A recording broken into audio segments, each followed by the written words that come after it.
Everyone, I am Izzy and I'm going to be making fathead pizza for the family today. So in here I have 250 grams of mozzarella cheese. I'm actually using a mozzarella cheese ball, not the shredded one, which it does say, because I'm going to try and experiment with it.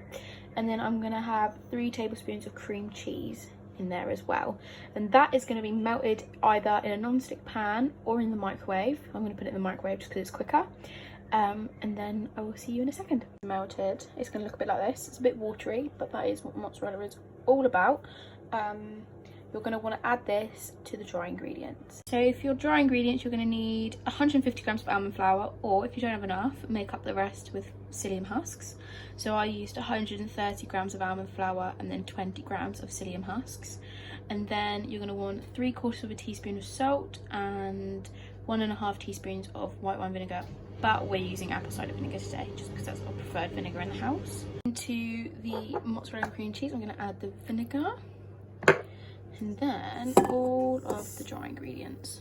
With a wooden spoon, I'm going to combine that, and then I'm going to add 1.5 eggs. Added the egg, and I'm going to the egg and a half, which is a really weird measurement, but I am just going to continue mixing. When it gets to this stage, you can go in with your hands, and to do that I recommend oiling your hands with olive oil or any other oil that you're using, just so that it doesn't stick to you because it is very sticky. The oven is on at 200 degrees and I've just prepped like a pizza base, whatever you want, like pan, I don't know, with parchment paper, and then with the dough you're going to oil your hands again and flatten it out so it makes the desired shape you want. Okay, this is my pizza base now. At this stage you could turn it into whatever you want, stuffed crust, to make it as like Domino's-y or Papa John's as you want, if that's what you're missing the most. But if you're not going to, you're going to put it in the oven. You're going to prick in some holes with a fork all over the base and put it in the oven for 10 to 15 minutes. So now that this is all like pre-cooked and ready to be properly cooked with the toppings, I'm going to put the toppings on and I'll show you what I'm using. So for the base, I'm using Italian tomato puree, grated mozzarella, although you could use cheddar or any other cheese that you want to. I've chopped up some olives, some ham, just plain ham, and for our weekend treat we've got some sweet corn, but normally you're not allowed this on a keto plan as it is too high in carbs, but this is all we're having for our weekend treat. So now that I've added all of our toppings, as you can see it's quite loaded, I'm gonna put it in for 10 to 15 minutes again, or until all the cheese is melted.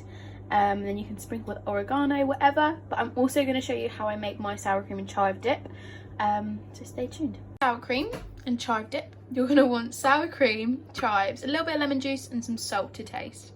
With the chives you can literally add as many as you want, it's literally up to you, and then you can literally use as much lemon juice as you want as well, or as little. And then I added in just a bit of salt, just to taste, not too much, and then that is your dip done. You can do this dip with yogurt and cucumber for more of a tzatziki type dip if sour cream and chive is not your style. So this is my keto stuffed crust, half of it's olives, half of it's ham and sweet corn pizza. For the recipe, you can go to the website Diet Doctor. It's the fathead pizza. This dough is amazing. You can literally use it for anything. You can put sweetener in it and use it to make cookies, cinnamon rolls. I did that in food tech once at school. You can literally use it for everything, so definitely recommend this. It's super yummy as well, and it looks just like pizza.